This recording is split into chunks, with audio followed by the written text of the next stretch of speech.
오늘 말씀 함께 은혜 나누시겠습니다. 주의 위로를 기다리는 자. 여러분, 오늘 성탄절인데 그래도 메리 크리스마스 한번 해야죠. 서로 서로 축복하면서 메리 크리스마스 앞뒤로 좌우로 메리 크리스마스 시작.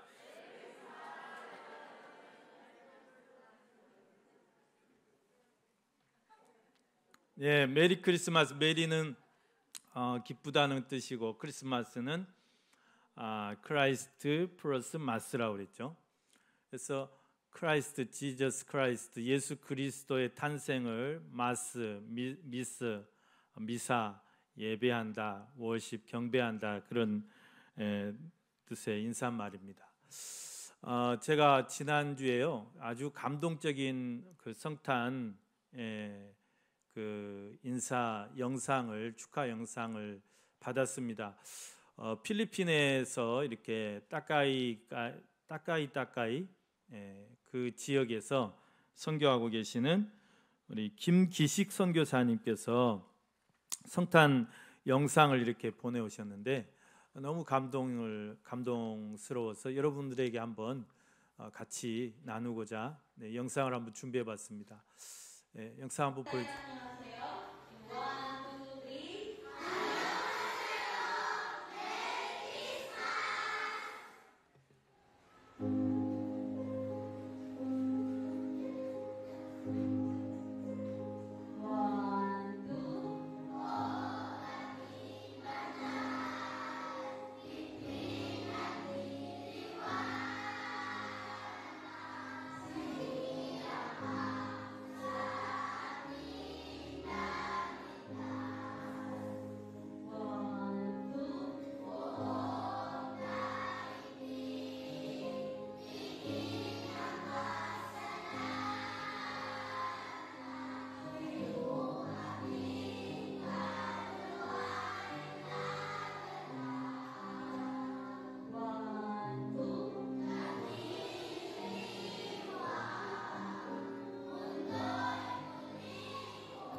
저희도 답례를 좀 해야 되겠죠. 그래서 필리핀 말로 메리 크리스마스를 제가 좀 찾아봤습니다. 말리가양 파스코. 한번 자판 한번 쳐주실래요? 말리가양 파스코. 필리핀 그 메리 크리스마스래요. 자, 우리 한번 김기식 선교사님과 멘데스 교회 성도들, 아까 우리 어린아이들 또 청년들 그리고 그 선생님들 우리 성도들에게 성탄 인사 한번 전하겠습니다. 말리가양 빠스코 보겠죠? 네, 다시 한번 말리가양 빠스코. 네, 감사합니다. 김기식 선교사님을 저희가 올해부터 이렇게 월 10만 원씩 후원을 시작했는데 굉장히 저는 이제 한 번도 잘 만나지 못하고 이렇게 모르시는 분인데요. 그런데 계속해서 그 영상 또 뭐 사진 이렇게 보내오시는데 올해 3월부터인가 교회 건축을 이렇게 하시면서 사진도 보내고 그 진행 과정들을 쭉 저하고 이제 소통을 이렇게 했었습니다. 그래서 이제 저희가 4월달에 부활주일 헌금, 여러분 부활주일 헌금 중에서 저희가 100만 원을 건축 헌금으로 이렇게 보내드리고 그랬는데 저렇게 교회당을 아주 깔끔하고 예쁘게 잘 지어 놓으셨습니다. 너무 그 보람이 되고 정말 우리가 이 필리핀에 정말 소망이 있다는 것을 저는 이렇게 이 아이들의 모습을 보면 정말 소망이 있다는 것이 느껴지고 우리가 우리 교회가 그 일에 지금 동참하고 또 그 교회에서 또 이 대한민국 목포의 충영교회가 어디 있는지 어떻게 알겠습니까? 그런데 우리가 이렇게 연결돼 가지고 서로 이렇게 주 안에서 또 함께 할 수 있다는 게 얼마나 귀한 일인가 생각이 됩니다.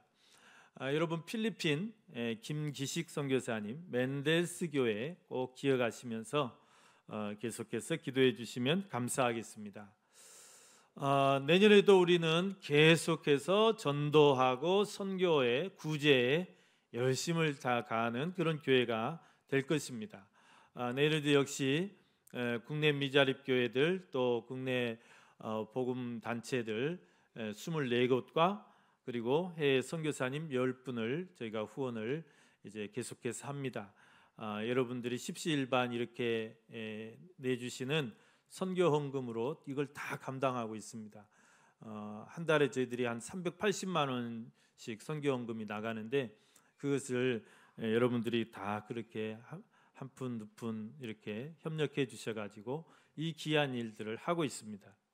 여러분 자부심을 가지시고 내년에도 변함없이 또 기도해 주시면 감사하겠습니다. 여러분 오늘 말씀을 보시면서 우리 그리스도인들은 항상 우리가 두 가지 성탄을 생각하면서 성탄절을 보내야 되겠다, 성탄절을 맞이해야 되겠다 그렇게 생각해 봅니다.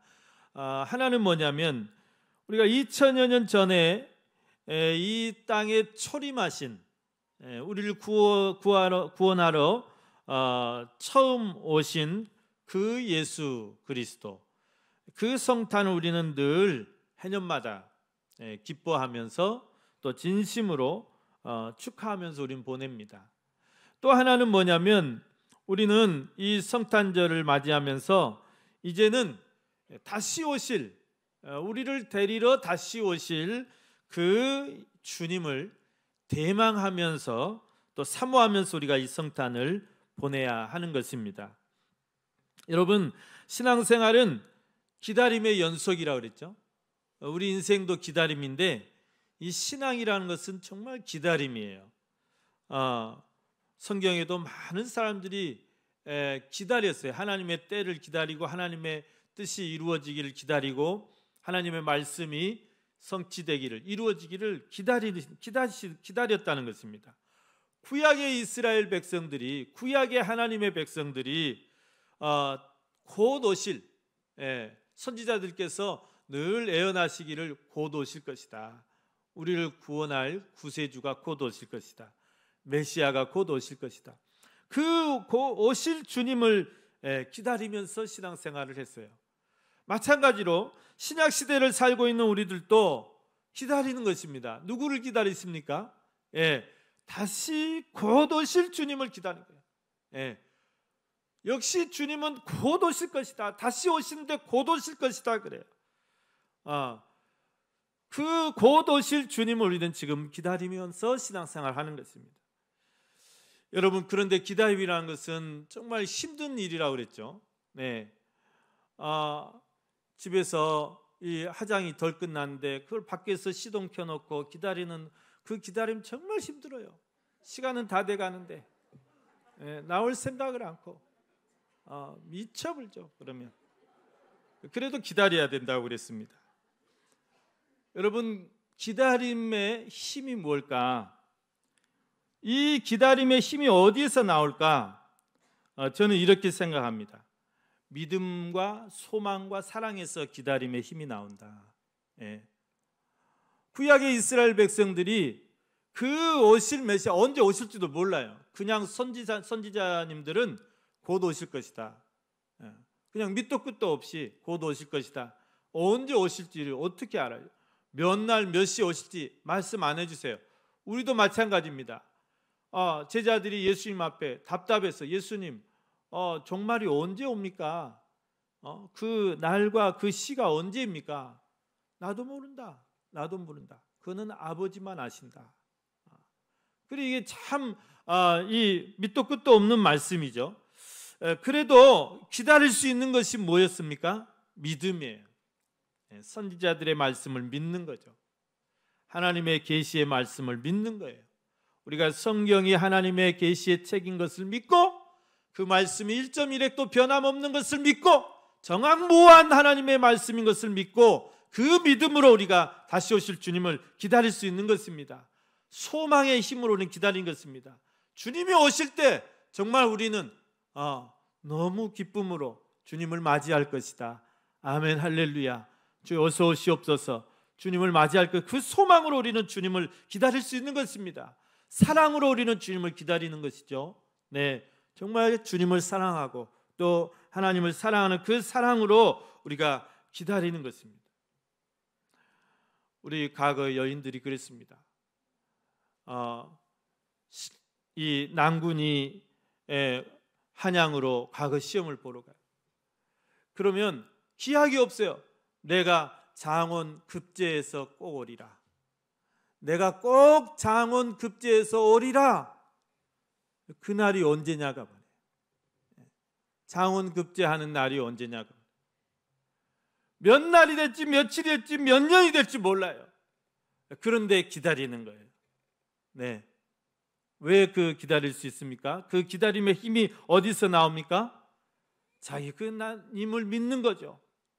그리고 정말 그 장원급제한 모습으로 정말 이 면사포를 쓰고 그 말을 타고 이제 장원급제에서 그렇게 금이 한양하는 그 소망을 가지고 기다리는 것이죠. 남편에 대한 그 사랑을 가지고 기다리는 것이죠. 그게 기다림의 힘이라는 것입니다. 여러분, 우리가 주님을 다시 오실 주님을 지금 기다리는데 언제 오실지 정말 기약이 없어요. 그런데 어떻게 기다려야 됩니까? 오늘 우리도 이 말씀에 대한 믿음과 주님에 대한 그 재림에 대한 소망과 주님에 대한 그 사랑을 가지고 우리가 기다려야 되는 것입니다. 여러분, 이런 이야기가 있습니다. 독일에 옛날에 이 군주들이 다스리는 시대가 있었어요. 각 지방마다.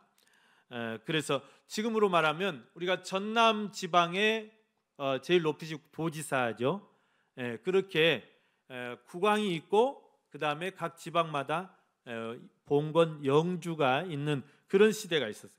그 시대에 독일 어느 성에 루드비히라는 공작이 살고 있었습니다.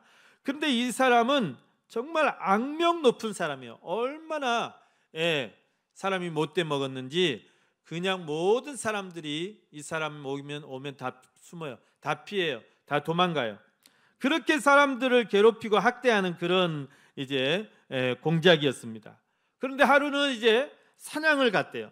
숲속에서 사냥을 하다가 작은 예배당 하나가 보여서 이제 잠시 쉴 겸 예배당으로 들어가서 잠깐 기도를 했다는 거예요. 네. 그런데 기도 가운데 이 환상이 잠깐 보였는데 예배당 벽에 글씨가 이렇게 써지더라는 거예요. 근데 그게 이제 순식간에 사라졌기 때문에 이제 잘 기억은 나지 않지만 아무튼 첫 글자가 기억나는, 그게 뭐냐면 in3예요. in3. 독일어로는 in dry겠죠. 그게 뭐예요? 3일 안에, 3일 안에 그 말이에요. 3일 안에. 그래, 이 말이 3일 안에란 말인지 석 달 안에란 말인지 3년 안에라는 말, 이거는 아무튼 확실치 않은데 아무튼 인뚜리만 딱 머리에 박힌 거예요. 그 3일 안에 무서운 심판이 있을 것이라는 그런 환상이었어요. 그래서 이 루드비 공작이 그때부터 집에 와서 고민한 거예요. 야, 내가 지금까지 죄만 짓고 살고 못된 짓만 하고 살았는데 내가 3일 후에 이제 하나님 앞에 심판을 받을 모양이다. 그래서 좀 양심에 찔리는 게 있어가지고 지금부터는 내가 잘 살아야 되겠다. 그래서 3일 동안 열심히 살았대요. 완전히 딴 사람이 돼가지고, 섬기고 막 엄청 잘해주고, 막 부하들도 막 거의 막 죽을 지경인데 부하들도 엄청 잘해주고, 만나는 사람마다 막 잘해주고, 이렇게 사람들이 막 다 놀랬대요. 우리 공장이 이상해졌다. 그래서 3일이 지났는데도 아무 일이 없더래요.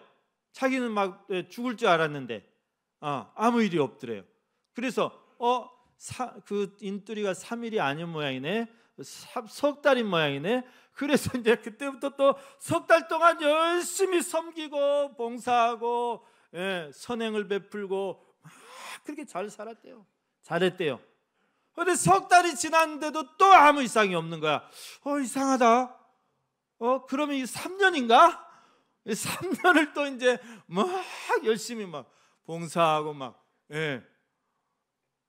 그는 드디어 어느 날 독일 황제가 보낸 사절단이 막 말을 타고 오는 거예요.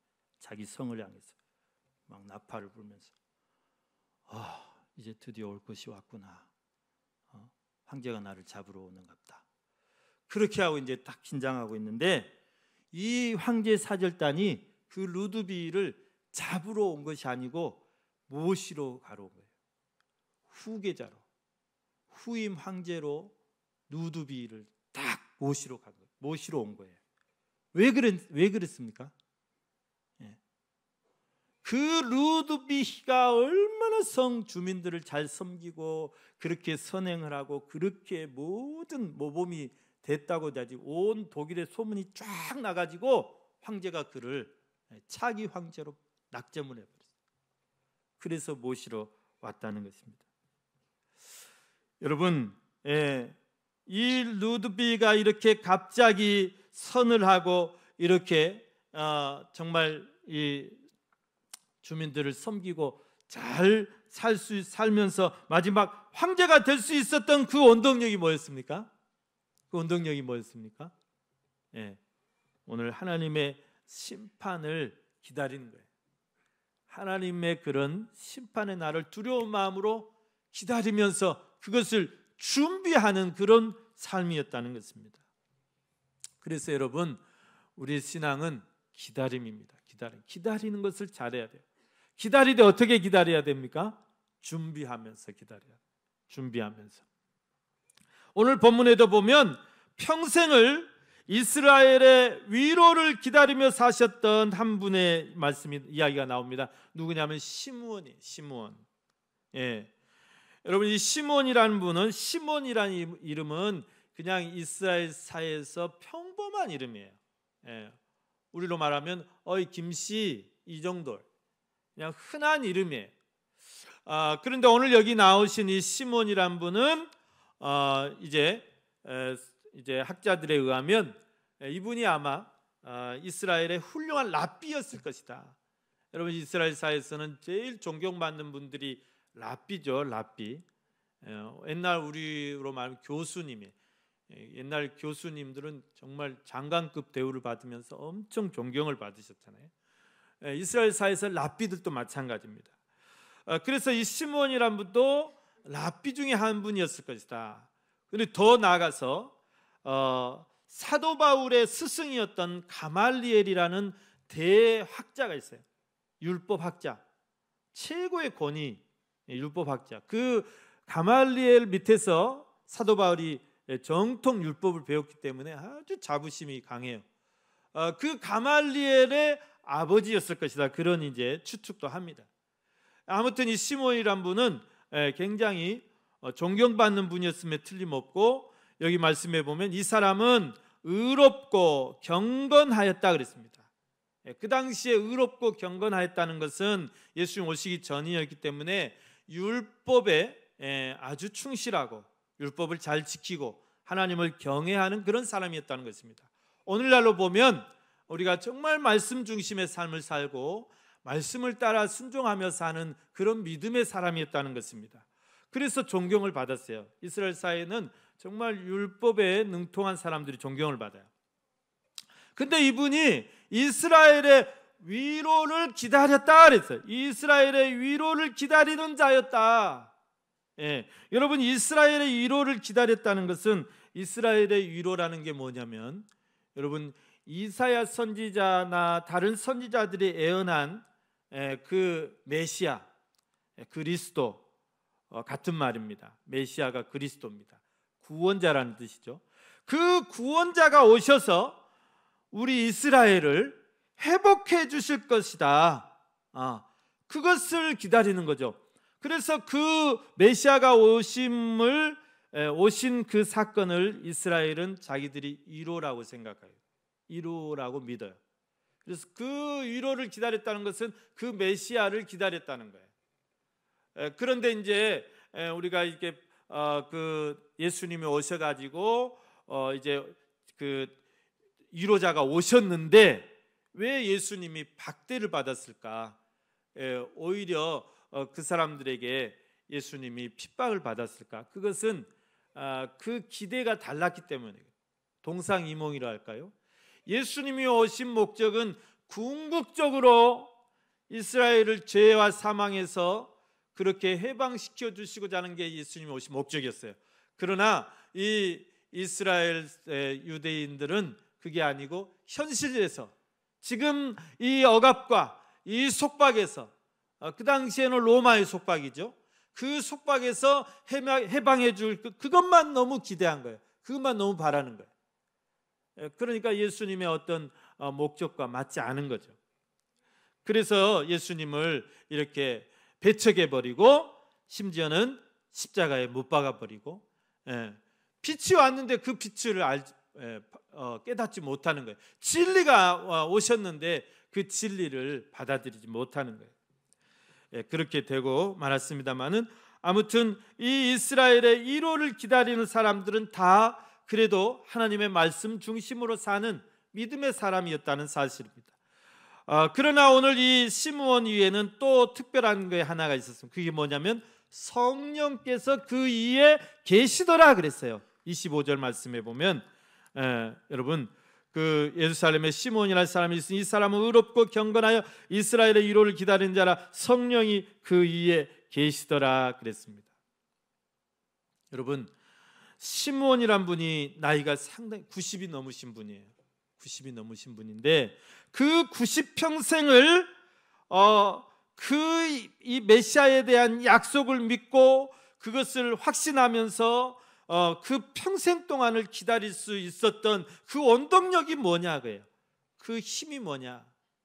여러분, 예수님 오시기 전에 그 이스라엘 사회는 굉장히 영적으로 암흑한 시기였습니다. 우리가 구약 시대와 신약 시대 그 사이에 중간 시대라는 게 있어요. 넌센스 퀴즈에 구약과 신약에 뭐가 있습니까? 아무것도 없는데요. 이게 답이죠. 구약과 신약에 뭐가 있어요? 구약 말라기 끝과 신약 마태복음 사이에 뭐가 있습니까? 아무것도 없습니다.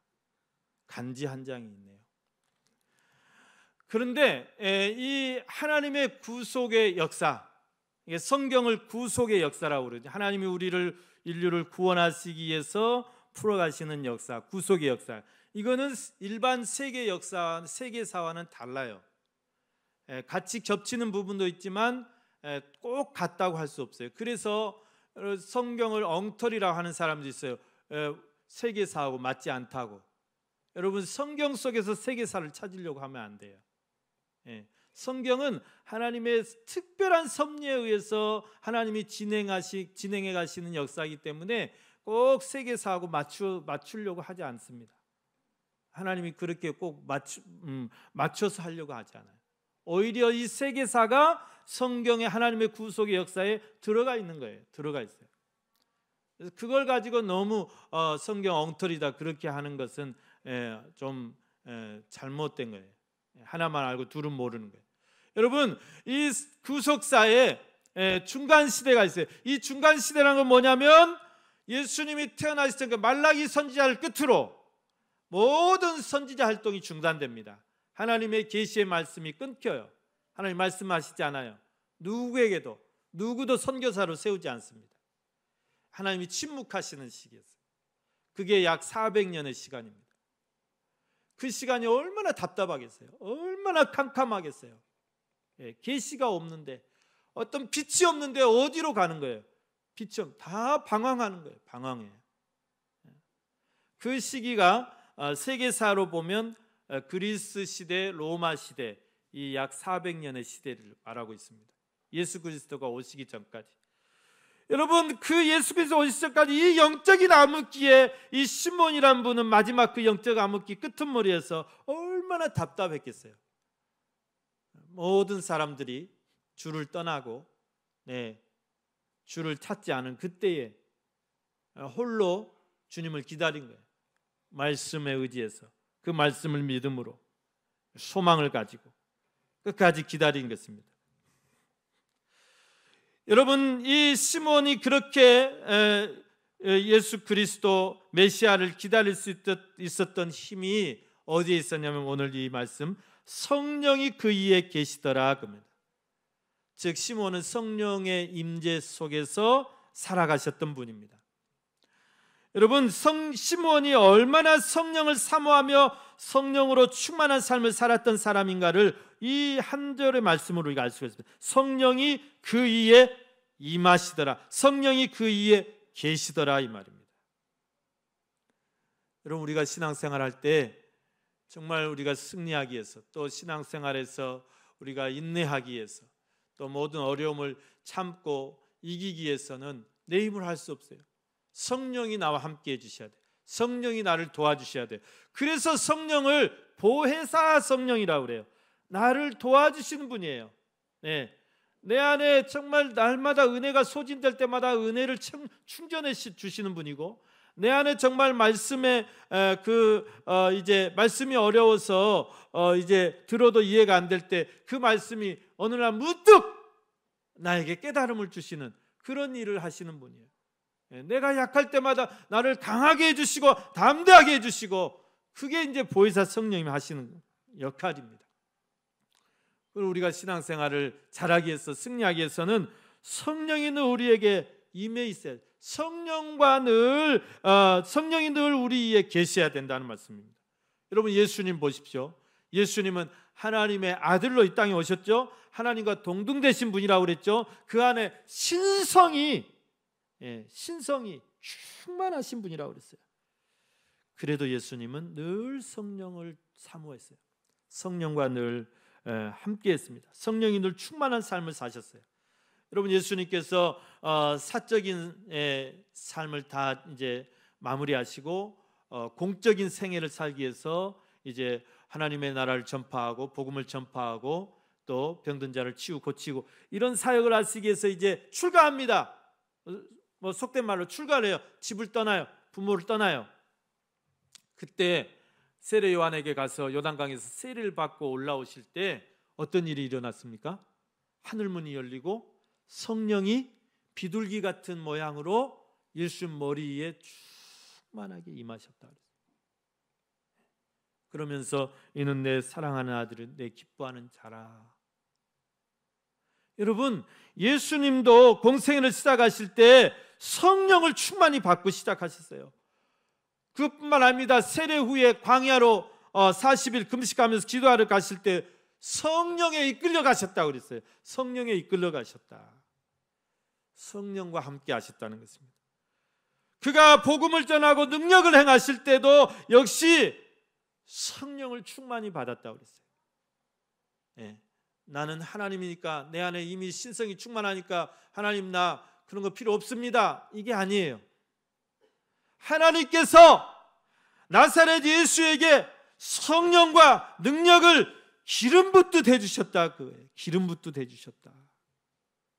여러분, 예수님도 그렇게 그 사역 감당하기, 사명 감당해서 성령을 기름 붓듯 받았는데 우리가 성령 충만하지 않고는 안 됩니다.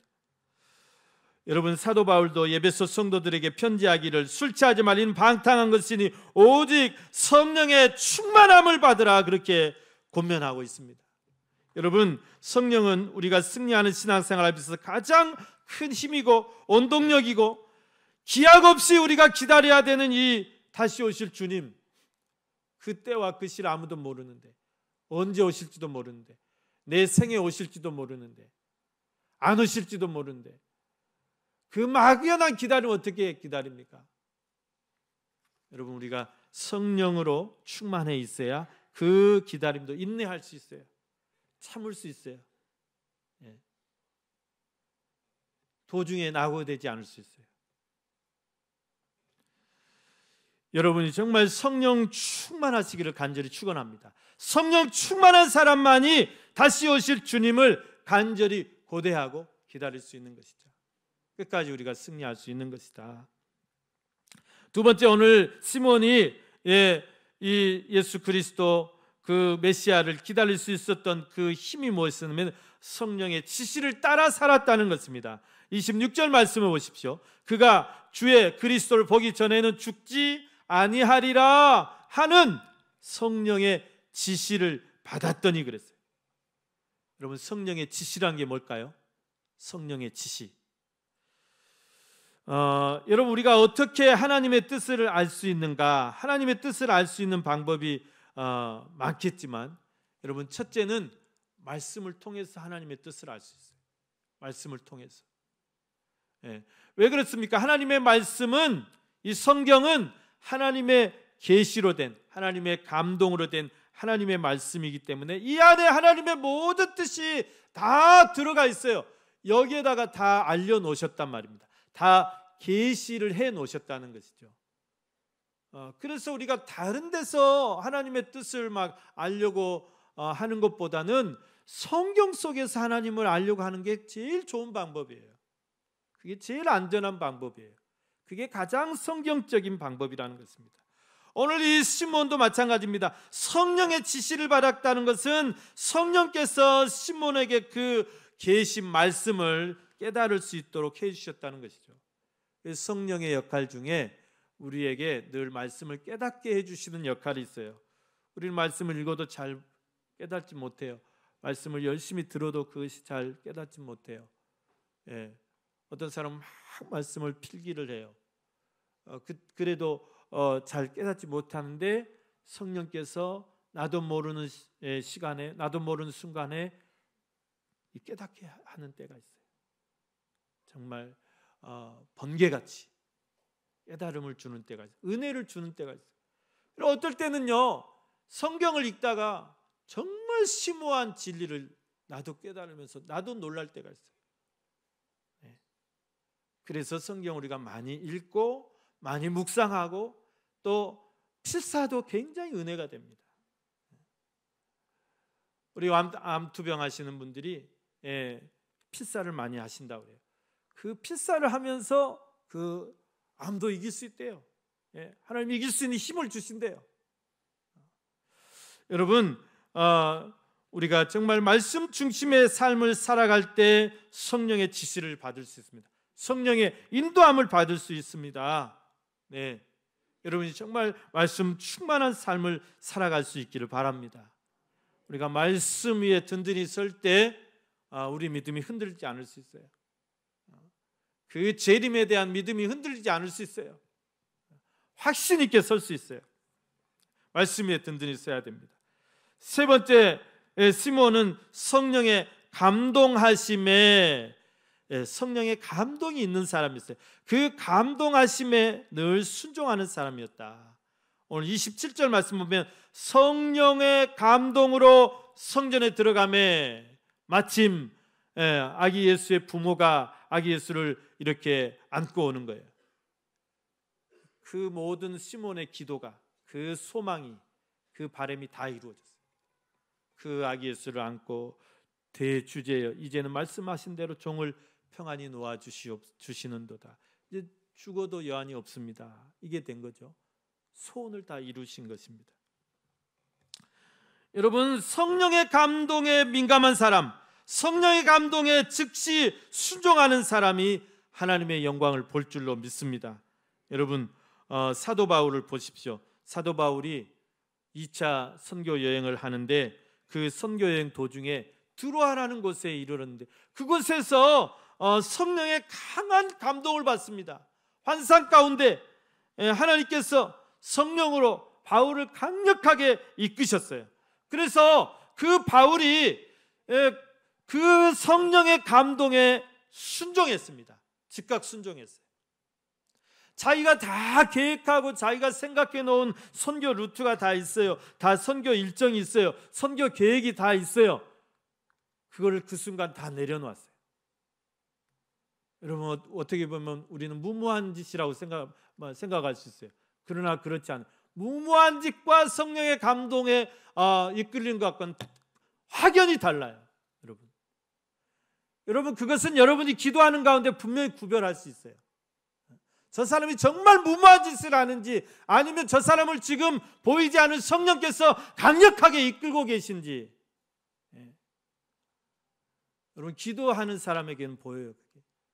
기도 안 하면 그게 안 보여서 막 성령에 이끌리는 사람을 왜 그래 하면서 막 잡아당겨.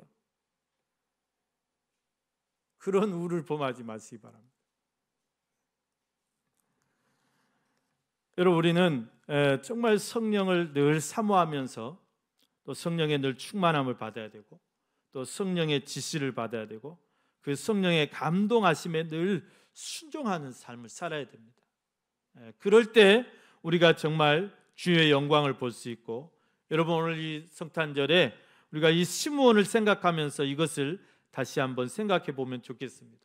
내가 정말 늘 내 안에 성령이 충만한 삶을 살고 있는지, 내가 성령의 지시를, 그 말씀의 인도를, 말씀의 지시를 잘 따르며 살고 있는지, 그리고 성령의 감동에, 내가 감동하심에 순종하는 그런 삶을 살고 있는지 우리가 생각해 보면서 오늘 저희들이 앞으로의 우리의 남은 인생을 정말 시므온처럼 그렇게 성령 충만한 삶으로, 또 성령을 간절히 사모하시면서 그 성령의 지시를 잘 따르면서 또 감동에 순종하는 그런 삶을 사심으로 여러분들, 여러분의 삶 속에 주님의 위로가 늘 충만하시고 또 주님의 영광을 늘 맞이하는, 늘 체험하는 그런 삶이 되시기를 간절히 축원합니다.